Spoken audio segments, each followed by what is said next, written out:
एक छोटे से गांव में अर्जुन नाम का एक लड़का रहता था। उसका परिवार गरीब था, लेकिन उनके सपने बहुत बड़े थे। अर्जुन के पिता दिन भर मजदूरी करते थे ताकि घर का गुजारा हो सके और उनका बेटा पढ़ लिख कर कुछ बन सके। अर्जुन पढ़ाई में बहुत होशियार था। उसके माता पिता को विश्वास था कि एक दिन वही उनके सपनों को पूरा करेगा। लेकिन अर्जुन की एक बुरी आदत थी। वह हर जरूरी काम को यह सोचकर टाल देता था कि कल कर लूंगा। धीरे धीरे अर्जुन की यह आदत बढ़ती गई। छोटे छोटे काम टलते गए और जिम्मेदारियां जमा होती गईं। एक दिन स्कूल में एक बड़ी छात्रवृत्ति प्रतियोगिता की घोषणा हुई। यह मौका किसी भी छात्र की जिंदगी बदल सकता था। शिक्षक ने अर्जुन को आवेदन पत्र दिया। यह उसके सपनों की ओर बढ़ने का एक सुनहरा अवसर था। अर्जुन ने सोचा, अभी तो बहुत समय है, फॉर्म कल भर दूंगा। लेकिन उसे नहीं पता था कि यही सोच उसकी सबसे बड़ी गलती बनने वाली है। दिन बीतते गए। हर दिन अर्जुन खुद से कहता, कल कर लूंगा, लेकिन वह कल कभी नहीं आया। फिर एक दिन अर्जुन की नजर कैलेंडर पर पड़ी। आज आवेदन जमा करने की आखिरी तारीख थी। अर्जुन पूरी ताकत से स्कूल की ओर दौड़ा। उसे उम्मीद थी कि शायद अभी भी समय बाकी हो, लेकिन अर्जुन देर कर चुका था। आवेदन जमा करने का समय समाप्त हो चुका था। उसके हाथों से एक सुनहरा अवसर फिसल चुका था। अर्जुन बरगद के पेड़ के नीचे बैठ गया। उसे पहली बार महसूस हुआ कि उसने अपनी सबसे बड़ी गलती खुद की थी। तभी वहां एक बुद्धिमान वृद्ध व्यक्ति आए। उन्होंने अर्जुन के उदास चेहरे को देखा और उसके पास बैठ गए। बेटा, तुम्हारी आंखों में इतना दुख क्यों है? क्या बात है? बाबा, मैंने अपनी जिंदगी का सबसे बड़ा मौका खो दिया। अर्जुन ने नम आंखों से अपनी पूरी कहानी सुना दी। उसने बताया कि कैसे वह हर दिन काम को टालता रहा और आखिरकार अपने जीवन का सबसे बड़ा अवसर खो बैठा। वृद्ध व्यक्ति ने उसकी बात ध्यान से सुनी और कहा कि अवसर खोना सबसे बड़ी गलती नहीं है। सबसे बड़ी गलती समय की कीमत न समझना है।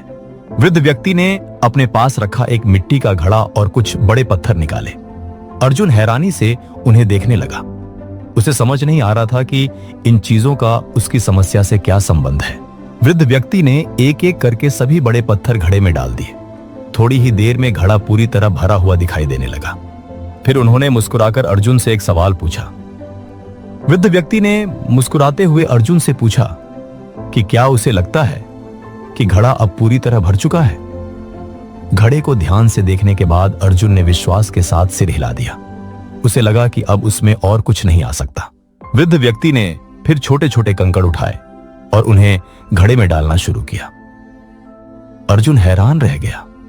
जो घड़ा उसे पूरी तरह भरा हुआ लग रहा था, उसमें अभी भी बहुत जगह बाकी थी। इसके बाद वृद्ध व्यक्ति ने रेत उठाई और उसे घड़े में डालना शुरू किया। रेत उन छोटी छोटी जगहों में भर गई जिन्हें अर्जुन देख भी नहीं पाया था। अब अर्जुन को समझ आने लगा था कि यह कोई साधारण प्रयोग नहीं था। वृद्ध व्यक्ति ने कहा, बेटा, यह घड़ा तुम्हारी जिंदगी की तरह है। ये बड़े पत्थर तुम्हारे सबसे महत्वपूर्ण काम है। तुम्हारी पढ़ाई, तुम्हारे सपने, तुम्हारा परिवार और तुम्हारे लक्ष्य। अगर तुम सबसे पहले इन्हें अपनी जिंदगी में जगह दोगे तो बाकी चीजों के लिए भी जगह बन जाएगी। वृद्ध व्यक्ति ने आगे कहा, यह कंकड़ और रेत उन छोटी छोटी चीजों की तरह है जिनमें लोग अपना कीमती समय बर्बाद कर देते हैं। अगर तुम पहले इन्हीं चीजों में उलझ जाओगे तो तुम्हारे सपनों और लक्ष्यों के लिए जगह ही नहीं बचेगी। जिंदगी में हमेशा सबसे जरूरी कामों को पहले जगह दो। उस रात अर्जुन बहुत देर तक सोचता रहा। वृद्ध व्यक्ति की बातें उसके मन में गूंजती रहीं। अगली सुबह उसने एक नया फैसला लिया। अब वह समय को बर्बाद नहीं करेगा। उस दिन अर्जुन ने एक ऐसी सीख पाई जिसने उसकी पूरी जिंदगी बदल दी। उसे समझ आ गया कि सफलता और असफलता के बीच का सबसे बड़ा अंतर समय का सही उपयोग है। पैसा खोकर वापस पाया जा सकता है, लेकिन एक बार खोया हुआ समय कभी वापस नहीं आता। जो लोग अपने सबसे महत्वपूर्ण कामों को पहले स्थान देते हैं, वही अपने सपनों को हकीकत में बदल पाते हैं। इसलिए याद रखिए, समय दुनिया की सबसे कीमती दौलत है। उसकी कद्र कीजिए, क्योंकि बीता हुआ समय कभी लौटकर नहीं आता।